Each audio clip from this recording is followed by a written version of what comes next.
And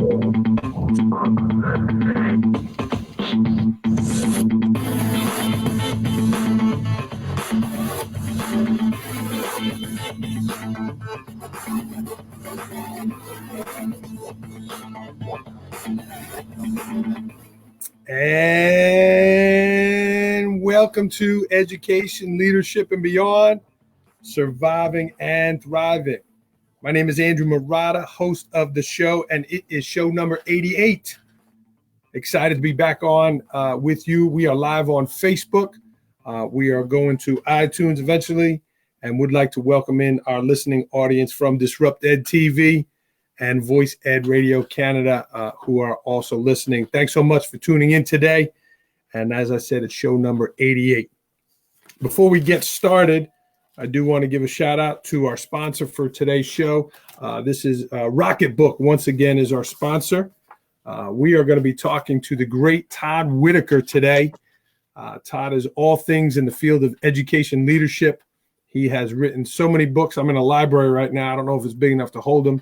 But he's written so many books and done so many great things in education. It's really a thrill for me. So I'm going to take a lot of notes today, and I'm going to write down a lot of the things that Dr. ToddWhitaker is going to share, and I'm going to put it in my Rocketbook here. And if you've watched the show before, you know it's a reusable notebook.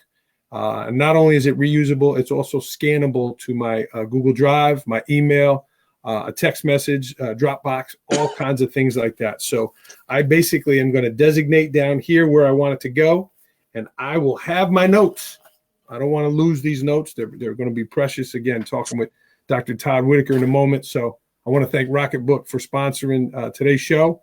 If you are interested in purchasing a Rocketbook, you can check them out at rocketbook.com and use the code Murata20 for a 20% discount. That's Murata20, Marotta 20.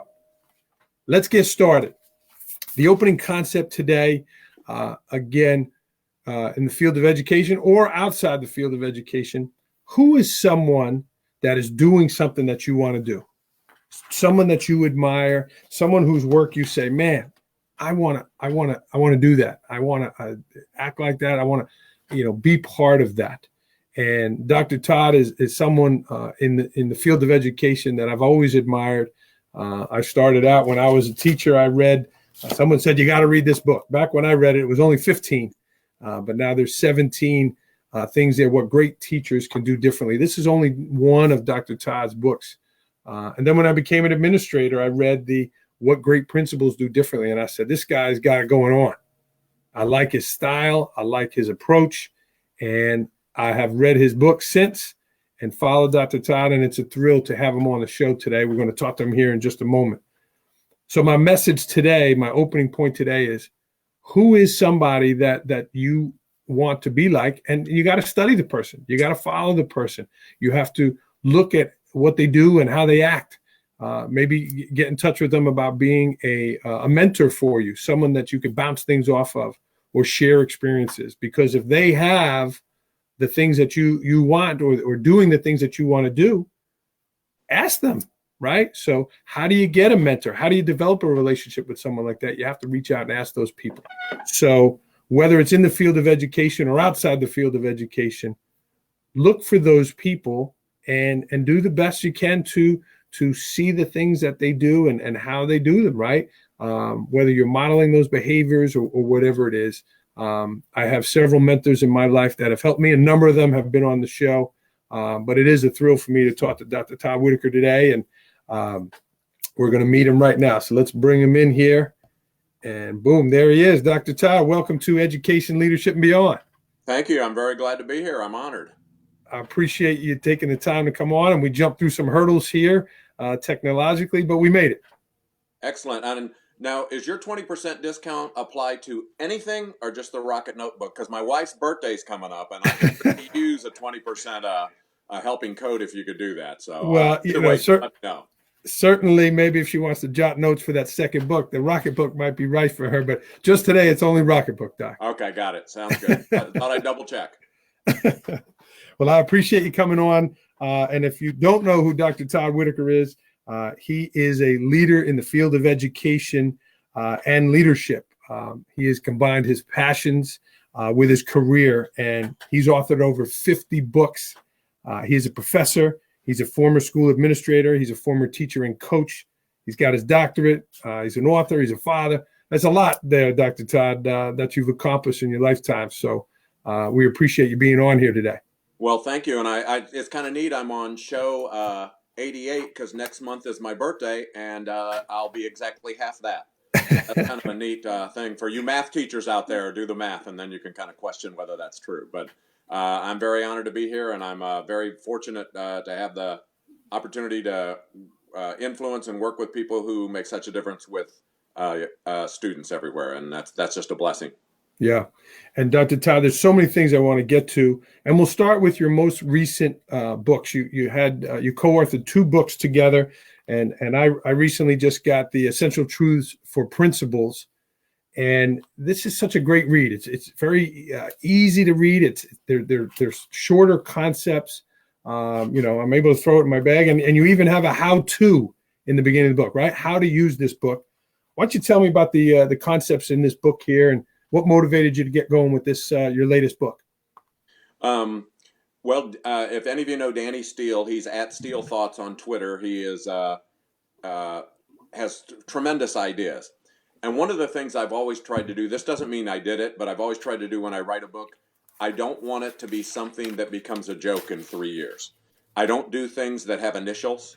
I don't do things that are the latest thing because they go away and then become incidental. And that's how come I wanted to call it the Essential Truths, because we were looking for things that are more timeless. And I thought, who better to do it with than Danny Steele? And we really have 2 books because we really wrote it as one and then realized I'm not sure if the teacher audience wants the principal ones. I'm not sure if the principal ones necessarily want the teacher audience. And we wanted to keep it short. I like it when my books, you can finish in about 1 average restroom visit. And so that's kind of where we went. People are busy. And I'll tell you a quick funny story. You'd shown the book, What Great Teachers Do Differently. And when I wrote that years ago, my publisher at the time used to always say, Todd, the longer the book, the more people want it. And I'd go, the shorter the book, the more people want it. He'd go, no, the longer the book, the more people want it. And I go, the shorter the book, the more people want it. It came out and had an unbelievable response. And he goes, I guess the shorter the book, the more people want it. And I said, I don't know. I told you. We tried to keep that up with these Essential Truths books also. Yeah. And there's so many concepts in here. Just even in the opening of the book, the second concept's about you could tell the culture of the school by listening to the hallways of how the teachers talk to each other was great. But there's so much in here about building relationships in the staff. Tell me about that concept as it's weaving into so many principles in the book. Well, as you well know, one of my big beliefs is that it's people, it's not programs. And programs come and go, and people are the ones that make a difference. Whatever you think of in your school, and I'm somebody who believes in innovation, but let's think about something as simple as alternative classroom seating. That's a big popular thing now. What's amazing is your best teacher may have innovative classroom seating. Your worst teacher may have innovative classroom seating. Your best teacher may have traditional classroom seating. Your worst teacher may have traditional classroom seating. That doesn't mean it's not a neat thing. That doesn't mean it doesn't have some value, but that shows it's not the difference maker. And my real goal always is to sort out what the difference makers are. Because if we look at something besides things that really make a difference, many times we put our time and energy into things that aren't going to lead us down the path that we wish they would. That's a great concept, and you're right about the classroom setup. That is something that people are talking about, but it is that teacher that's orchestrating everything in the classroom. So I agree with you. Doc, you mentioned that you co-authored this book with Danny Steele, and a lot of your works have been co-authored. Tell me about that, working with another person in writing a book where maybe you have one idea here and that your co-author has it here. How do you meet in the middle or win those arm wrestles? Well, I think the biggest thing is to try to work with people who have overlapping belief systems. It's funny, as a principal, I always believed if 2 people make every decision based on what's best for students, they never disagree even when they disagree. So if you work with somebody who has a true heart and a belief system and has the ability to communicate it, working with Danny was easy because you already know how he writes. You already know what his beliefs are. And I think when you look at his beliefs and you look at my beliefs, there's tons of overlap in them. And so that was actually an easy one to be able to do that, because it's funny. He and I had talked at a conference somewhere, maybe 2 years ago, and I talked to him, and he talked about writing a book, and he was going to do one for a publisher, but it was on something the publisher wanted done. It was like a new program in education, and Danny can do it. But I said, Danny, that's not you. Your core is belief system. Your core isn't this concept here that's going to be gone in 5 years. And so because of that, it made it an easy thing. And if you look at our the things we've written, you don't know who wrote which one, and we did that actually on purpose. Okay. And the thing that's funny is somebody will quote one, or somebody will show a picture of one on Twitter, and I even have to ask myself, did I write that or did he? Because there's so many belief systems that overlap. And so but you need somebody who has the same belief system, I think, to be able to co-author, or else I feel like you're really running into trouble then. And the ideas, Dr. Todd, is it you're having coffee with Danny one day and said, hey, man, we should do this project together? Where do the ideas come from, especially when you've had so many? Like, you just keep coming up with ideas. Where do they come from? I don't know. They just kind of pop into my head, and I don't really understand it. And I'm not trying to be funny about it. I really mean I have to write them down before my head explodes. It's like, this is some of my belief systems. It's really funny. Some of my writings have been because I'll hear someone talk about something and they're just wrong. I'm not trying to be mean. They're just wrong. And there's somebody, I don't mind they say it. My fear is people believe them. And it's like, no, I've got to clarify that. I wrote a book on leading school change because two people that are way more known in education than I am wrote books on change.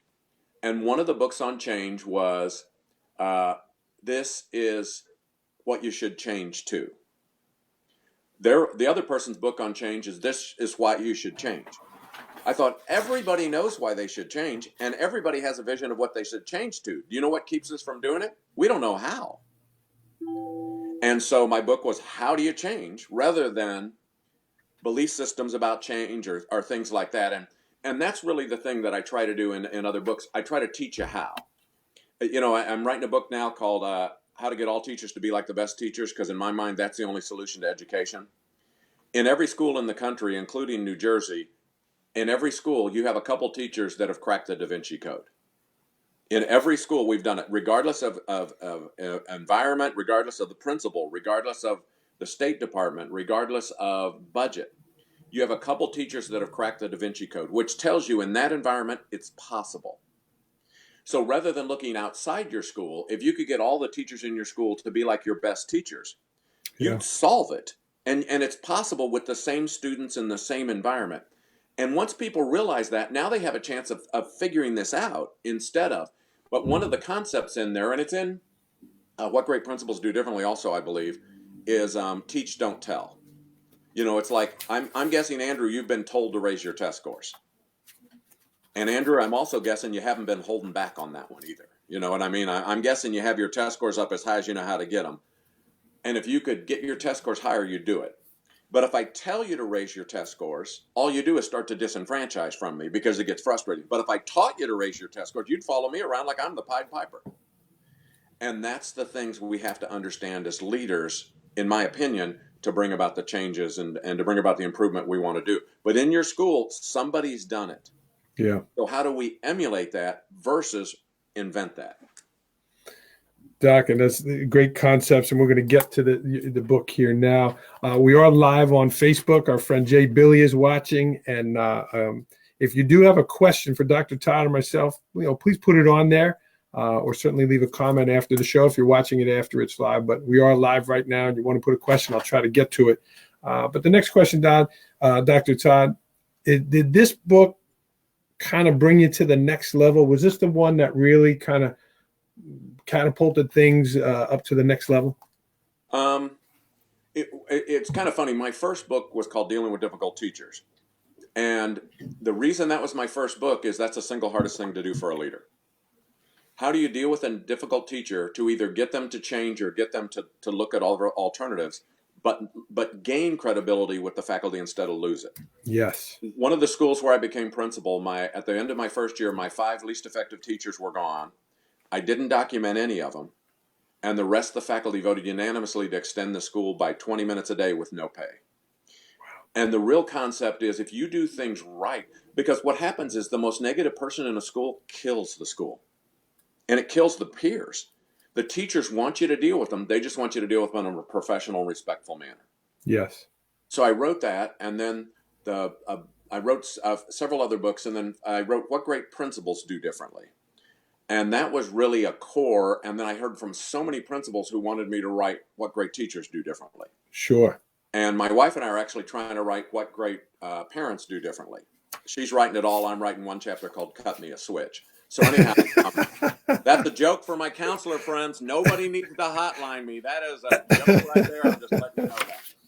But the real key is differently. Not what they do, but what they do that other people don't do. And so that was a really significant thing. What Great Teachers Do Differently seems to have resonated with the same way with What Great Principals, and I'm very blessed that way, very fortunate.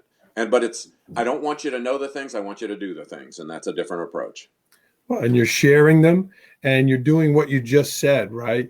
Those teachers that broke the Da Vinci Code, you're talking about what they're doing in here and sharing it with others, right? We make this for a book study for all of our new teachers. If you see here, we have the books labeled because I ask all my new teachers to read them because you're sharing that information, which is so valuable to everyone. Well, you're kind to do that, and as principals, when you hire a new teacher, you have one goal. That's for your school to become more like the new teachers, not for the new teachers to become like the school. And that's where you start with them. And I'm glad you're doing that, because as we know, every school has a welcoming committee. And I'm hoping it's always one the principal and the good teachers developed versus the one that informally comes about that is welcoming them into their group. And that's just essential. That's the quickest way to change the culture of an organization, is to hire people who have things you don't have. You're dropping knowledge here, Dr. Todd. Dr. Whitaker, tell me about, on a lot of on your website, on the University of Missouri website, it says, Dr. Todd has spent his life pursuing his love of education by researching and studying effective teachers and principals. When did this become something like, man, I am going to pursue this, or I'm into this. This is something that motivates me. When did that start to happen?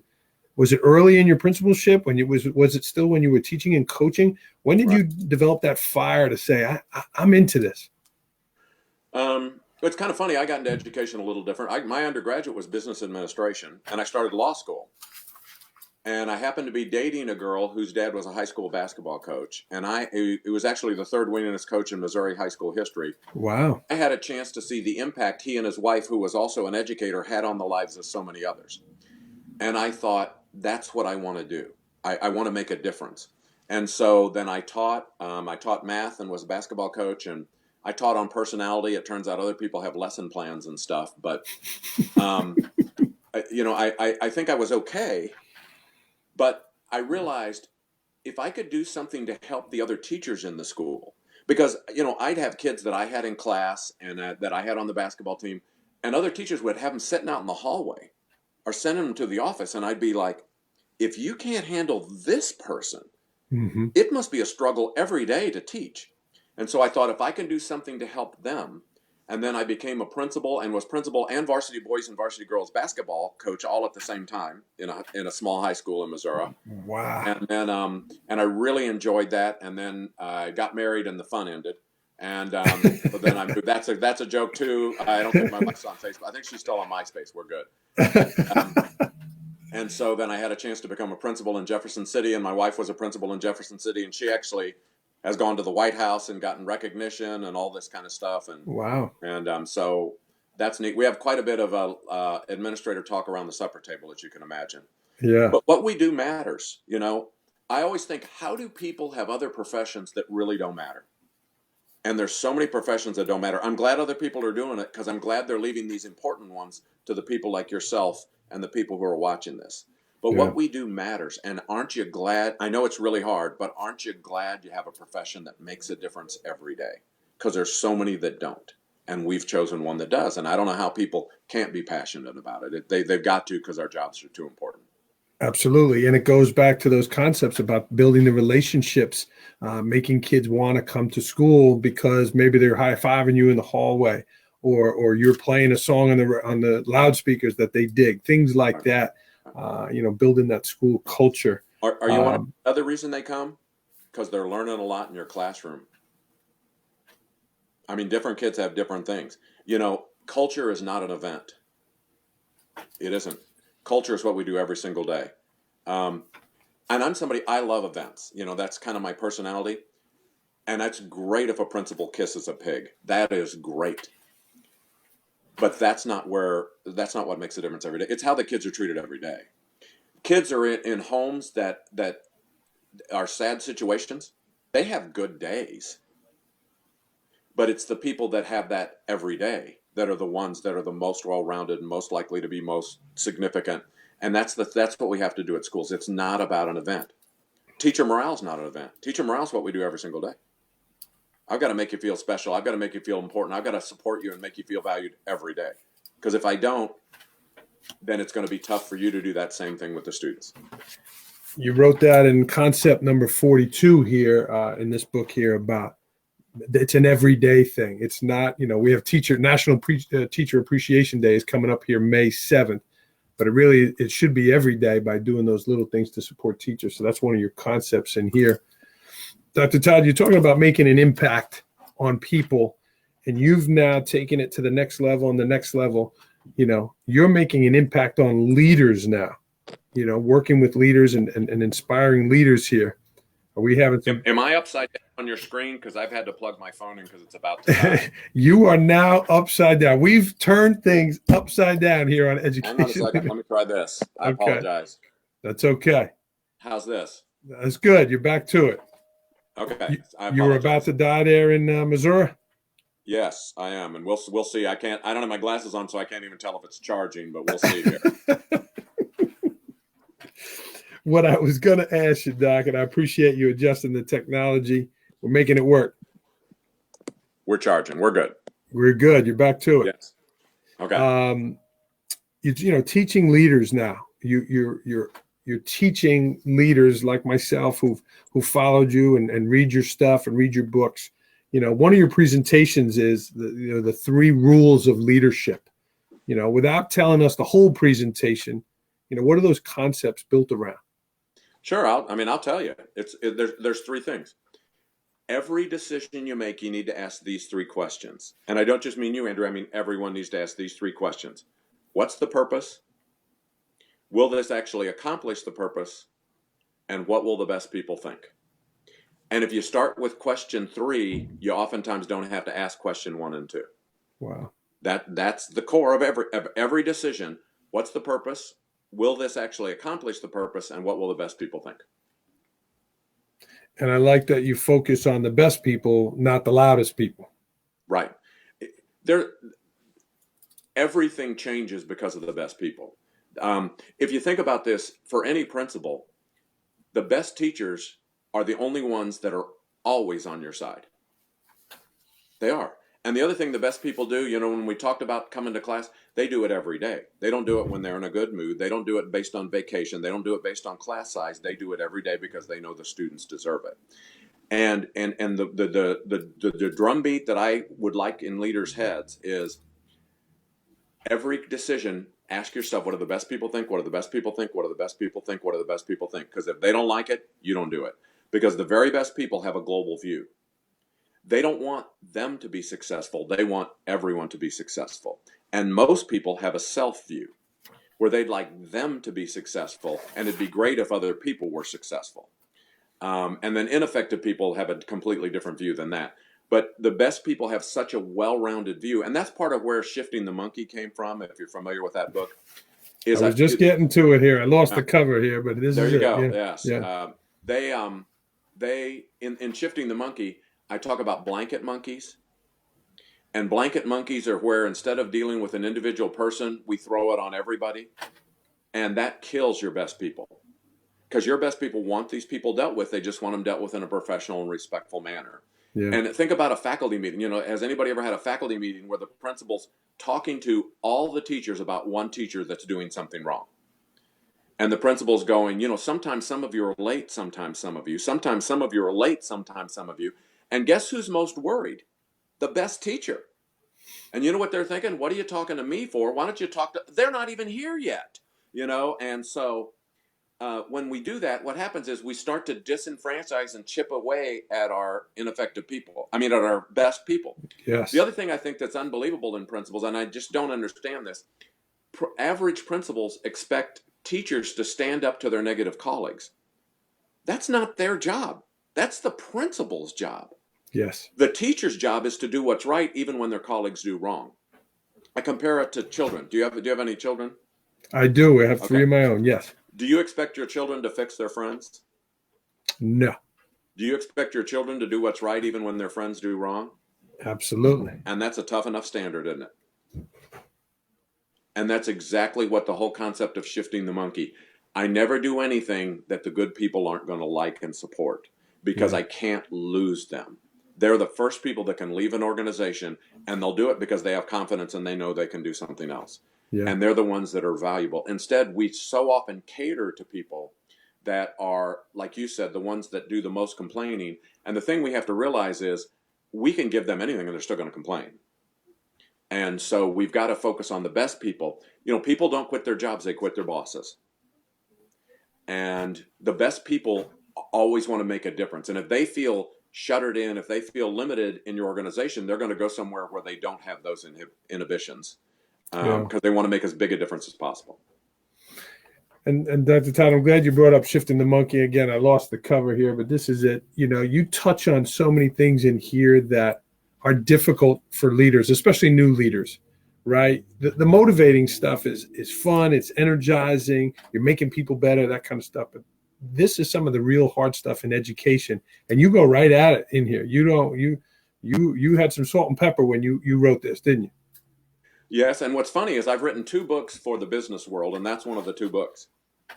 It was in airport bookstores and all this stuff, and I work with businesses. I just worked with several hundred directors of retirement centers, and I've worked with banks, and I worked with 1,200 car dealers recently, because it's really about leadership. But just because of education, people who are in education then have chosen it. But understand this. The reason I have confidence to deal with negative people is because my good people want me to. Yeah. It's killing them. We are sucking the life out of people by not dealing with the ineffective people. Here's the way to think about it. The problem with leadership isn't that we ask ineffective people to do important things. The problem with leadership is we ask effective people to do unimportant things. We punish them for being good, and we can't do that. As a leader, we have to delegate because there's so many things. But here's the way we delegate. You delegate anything anyone else can do because there's so many things only you can do. You have to delegate anything anyone else can do because there's so many things only you can do. But you have to delegate the importance of the task to the importance of the people. Don't delegate unimportant things to important people. I say if in your school you have 3 clerical people, office workers, office managers, secretaries, whatever you want to call them. I'm not trying to be insulting. Different schools call them different things. So Absolutely. You put your own term in your head. If you have 3 and there's a difference in their skill level, never ask the best secretary to fold and staple. Ask the worst secretary to fold and staple. Because if you don't ask them to fold and staple, potentially they do less than everybody else. Yeah. And I don't ask my best secretary to fold and staple because that takes them from doing the things that only they can do. And we've got to think like this all the time when we're doing this. The thing that's different between shifting the monkey, and it's like when I talk about superstars in the book, you have to read the definition I write. It can't be your own mental definition. Shifting the monkey, most people think, boy, I need to read that because I need pressure off of me. That's what average leaders do. Average leaders, poor leaders, are very good at avoiding. They're very, very good at taking care of themselves. What it is the great leaders take the pressure off the good people and put it on them. Then take the pressure off them and put it on less effective people.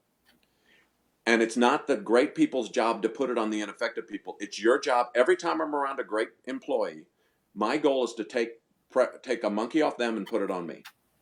Every time I'm around an ineffective employee, my goal is to take a monkey off me and put it on them. And because think about this, what's different is with your very best teacher, if you take a responsibility off them, do they then do less, or do they put a new responsibility on them that's way more important than the one you took off? Yeah, absolutely. They're going to take on something else or join something else. Yeah. And so I'm always protecting them because they're going to think of something way better than I'm ever going to think of. That's going to make more of a difference because I'm not smart enough to think like that. But I know they are. But I'm smart enough to be able to take it off them. I always say if you have a science teacher and you free up them, they're splitting the atom.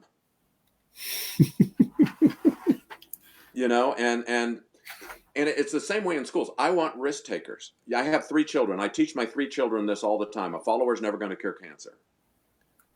And I'd like somebody to come up with that one.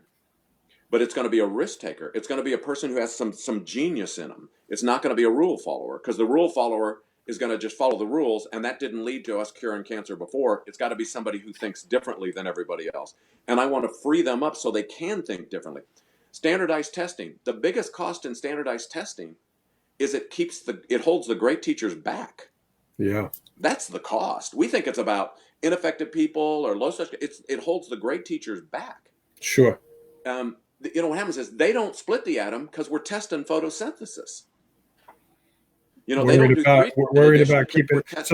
So let me ask you this question a little bit. One of the questions I have for you, Doc, and because you're focusing so much on our great people and you're blending the union world and all of that, is tenure a good thing in education?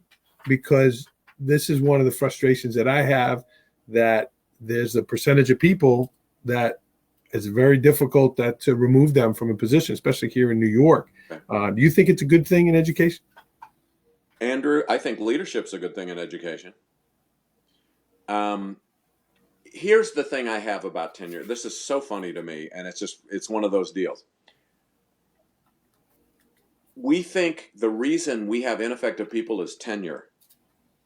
The reason we have ineffective people is because we have ineffective leaders. I'm not trying to be mean, and I'm not saying that doesn't. Have you ever been in a Walmart? Absolutely. Okay. Have you ever seen an employee there that wasn't very good? Sure. Do they have tenure? No. Okay. Have you ever had a repairman called the cable company? And were they there on time? And were they dressed well? And were they professional? And they're responsible? And were they respectful? And if the answer is no, do they have tenure? No. But you also have gone in a Walmart that the clerk said, "Hi, can I help you? Is there anything I can do to support you?" And you ask a question, and they go, "Well, let me show you where it is." And they're taking you around. You know how come? Because they have a different leader.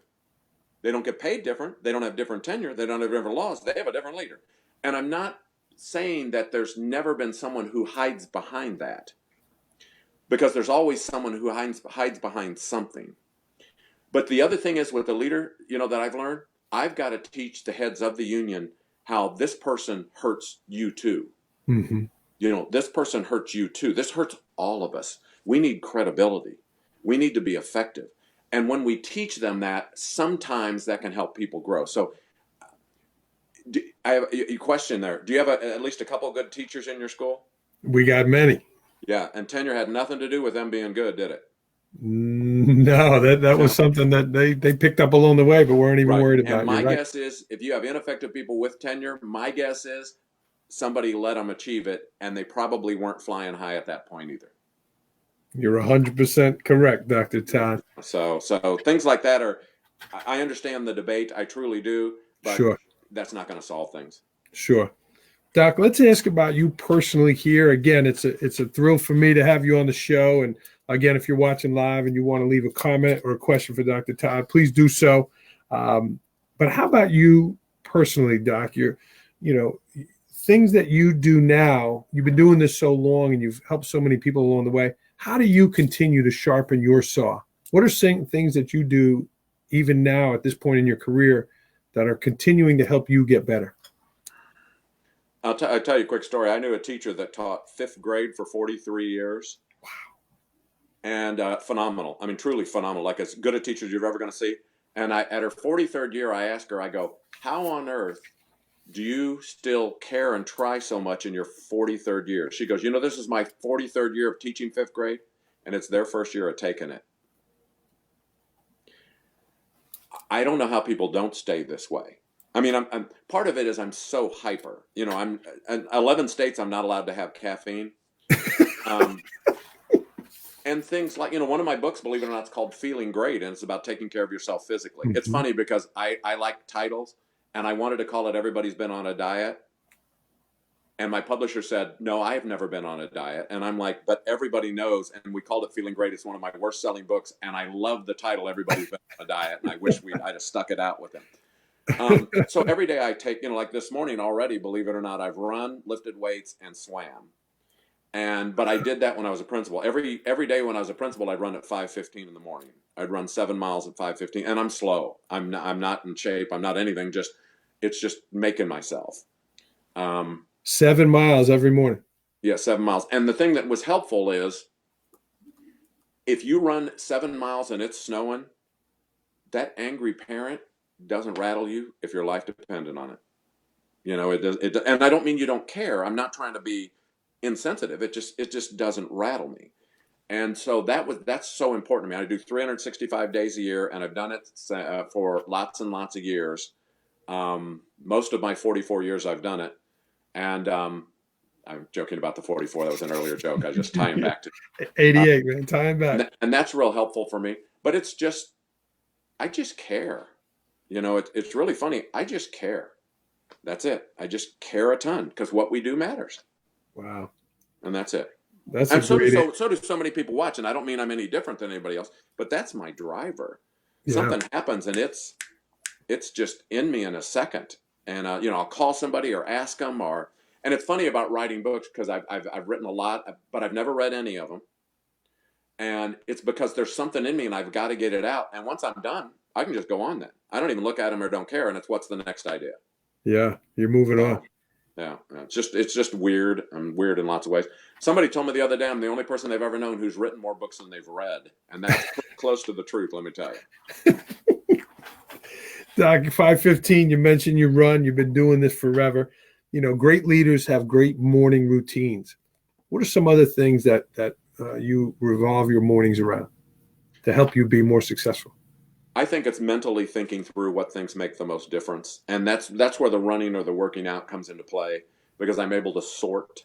I can kind of sort things out because of that peaceful time, the fact that you're by yourself. And unfortunately, by the time I was done running, 7 miles takes a lot longer than it did when I started running. So we have to keep that in mind. But I think it's sorting out what priorities are, what things really make a difference.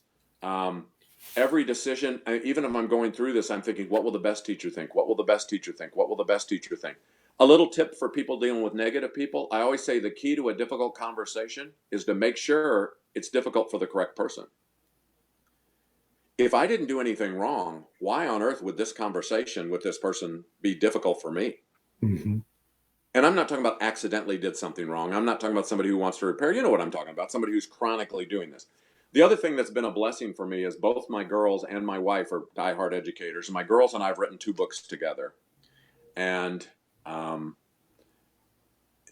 we present a lot together, which is really fun. Now they're so good at presenting. When I present with them, sometimes I honestly feel like I'm nothing but eye candy. But my wife always says, trust me, you're not eye candy. But that's fun because it's in their blood too. And neither one of them were going to be educators. One of them was going to be an archaeologist, and then first semester found out she had to get her hands dirty. And the girls' personalities are completely different, but they are tough. Yeah. And they are classroom management machines. And that's helped me revisit teaching and what it is that makes the best teachers different than all the others is by studying and working with them and their schools. And it's just fun. I just like it. Yeah. And that was one of the questions too. And we're running out of time here, but one of your presentations is It's a Wonderful Life, right? You look at how successful you are and the things you're doing, and now you're working alongside your family. What has that meant to you as a leader in your family to work with your children and your wife there? Oh, well, I absolutely love it. My wife is so much more talented than me. What's ironic is she used to present more than I did. and then we started having kids, and then you kind of have to decide who's going to be home and who isn't. We were Sure. very blessed when we were principals. We had visitors at our school. It's hard to describe. She limited it to 2 days a week, and mine would be 4 days a week. We would have visitors, but she had as many or more than I did. Just you have to have a different way of doing that. And the stuff we were doing, I assumed everybody else in the world was doing. And it turns out they weren't. And I assumed everybody else in the world would be doing it in 2 years. And they're still not, which is still stunning to me in terms of this. But that keeps that vibrancy up. And my girls also just care a lot. I mean, we talk all the time. They are so good at what they do.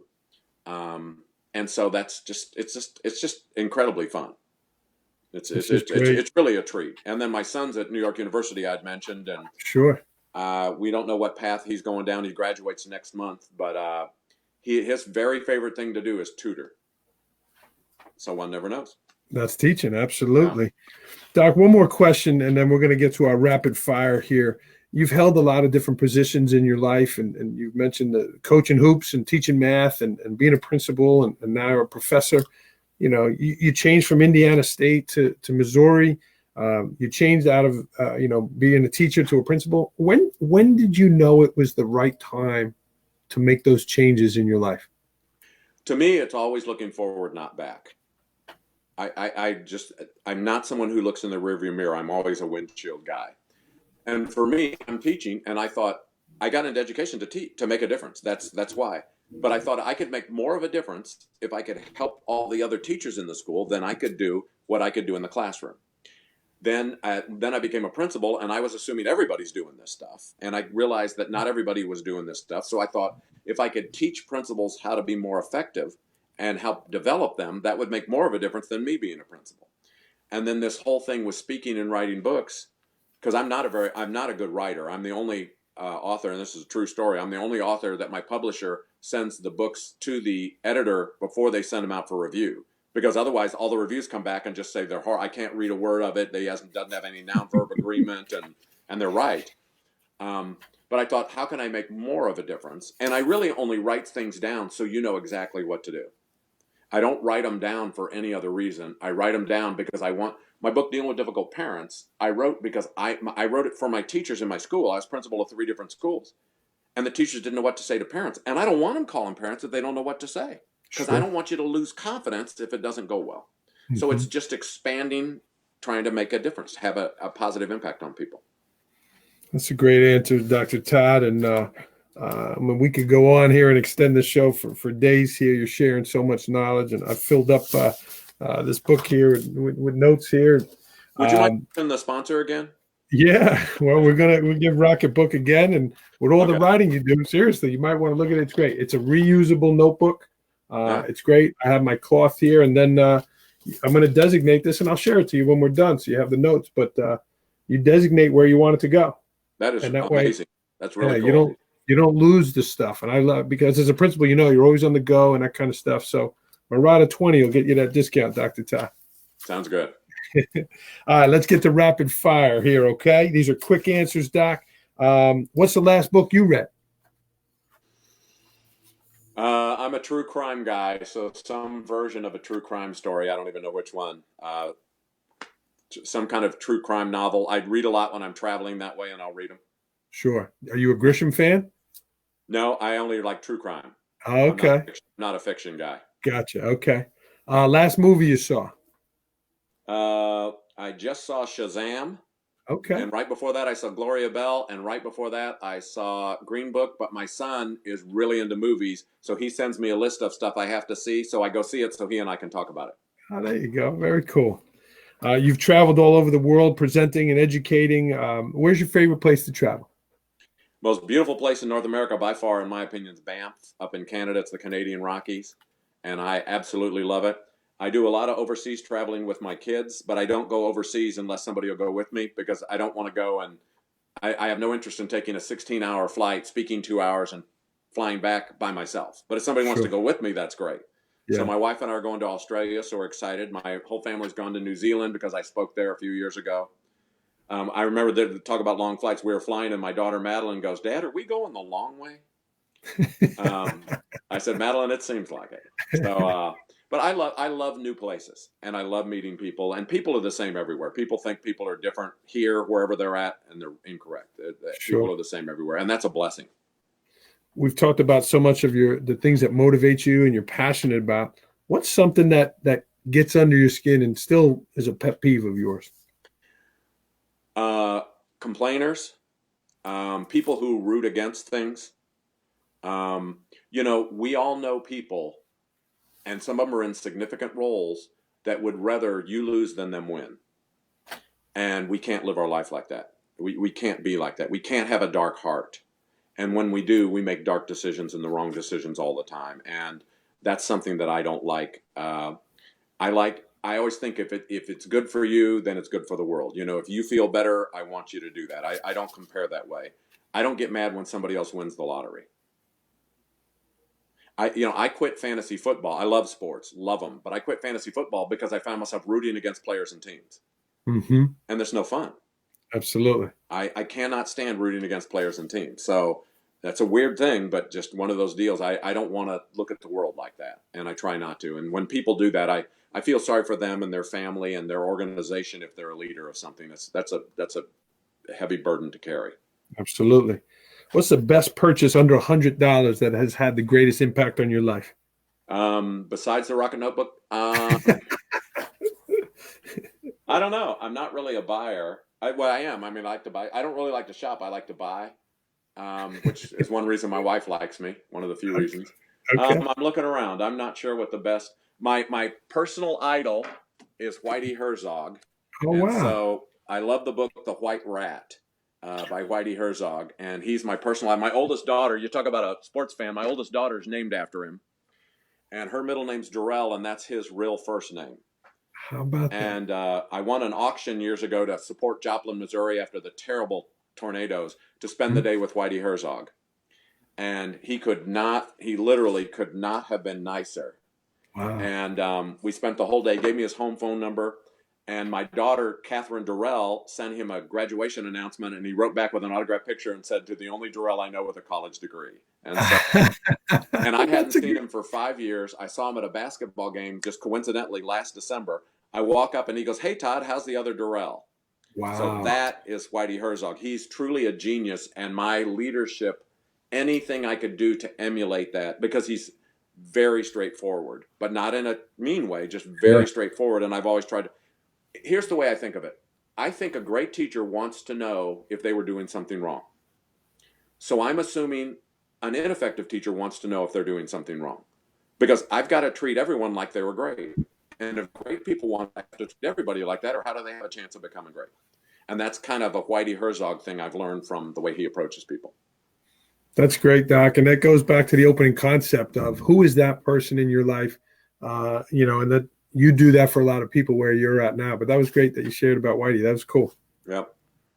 What is it? You mentioned sports here. What's the thing you miss most about coaching hoops? Just the action. I love the energy and the action. And of course you miss the players you've had, but they wouldn't be your players anyhow. You'd have new players. It's funny, when I quit principaling, people go, "Don't you miss the students?" And I go, "No, I miss the teachers." Because the students would be gone, but the teachers are still there.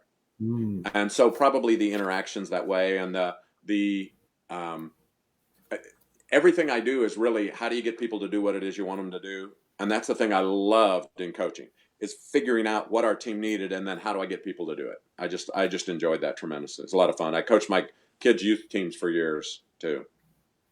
And a referee friend of mine just jumped on here. Mike Siegel mentioned it, and I've just stepped away from my college reffing here. What was something as a coach was an action of a referee that bothered you? I thought they were trying as hard as they could.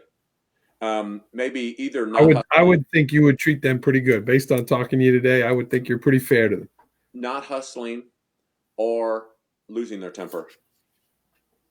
It's the same way as a teacher.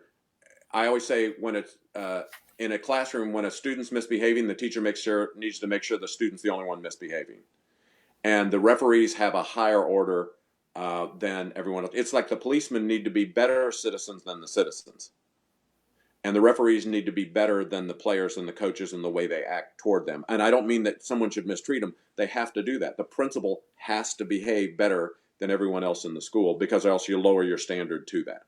And so Absolutely. those things with the referees, I think I got along with them. I liked referees. I thought they tried, and I always thought they listened. So just if they were, I didn't like quick tempers.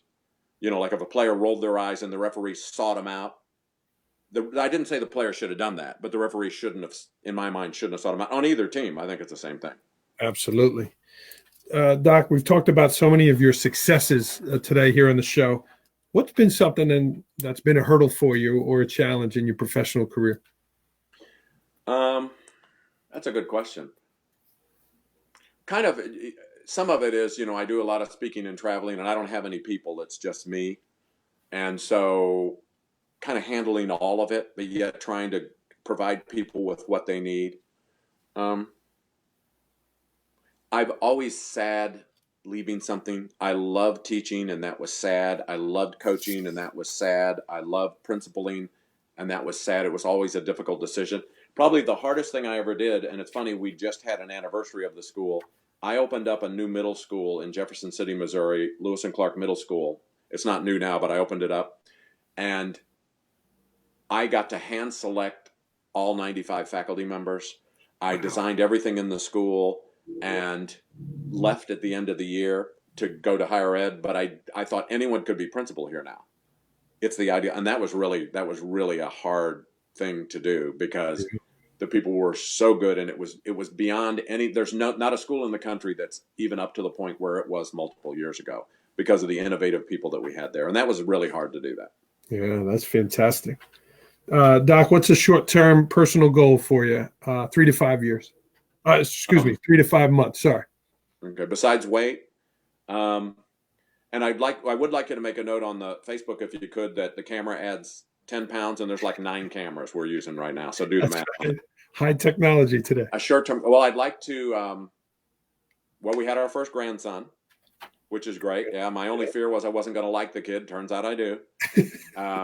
My son kept going, "Dad, what are you going to do if the kid's ugly?" And I said, "I don't know. We raised you."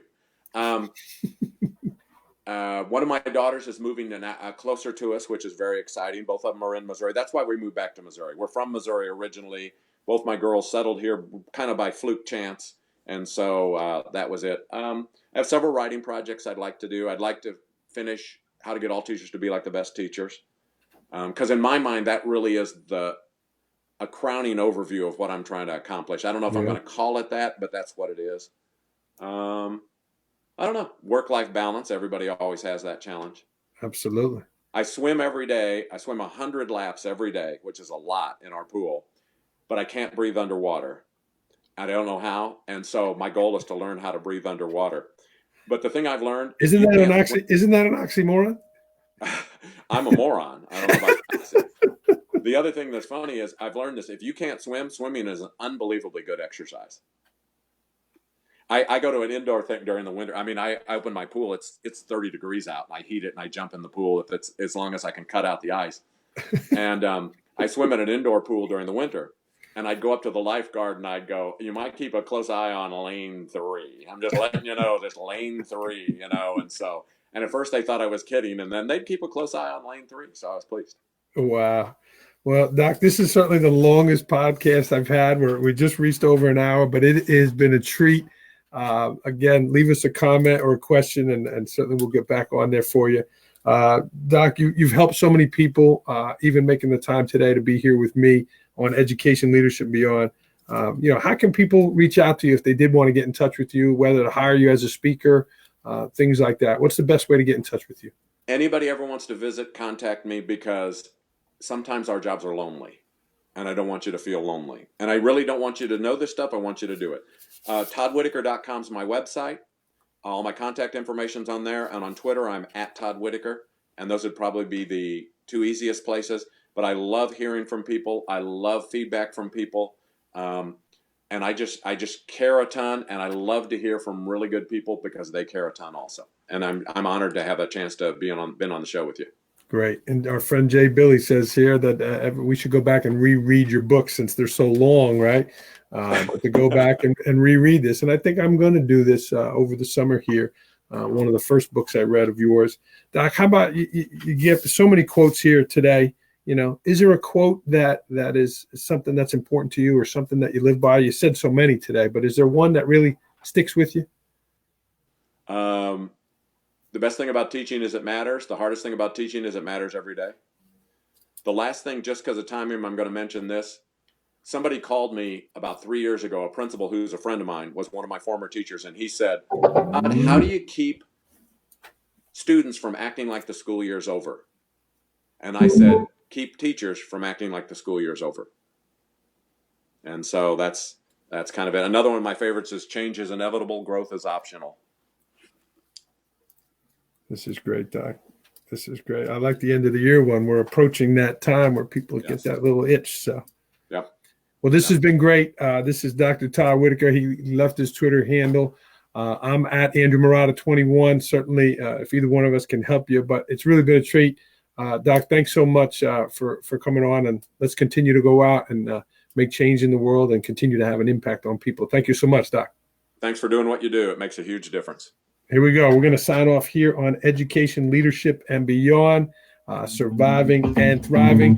Dr. Todd Whitaker, check out his latest book. Where did I put it? Here we go. The latest book he just wrote here, Essential Truths for Principals with Danny Steele. Todd Whitaker, everyone. Thanks so much, Doc. Thank you.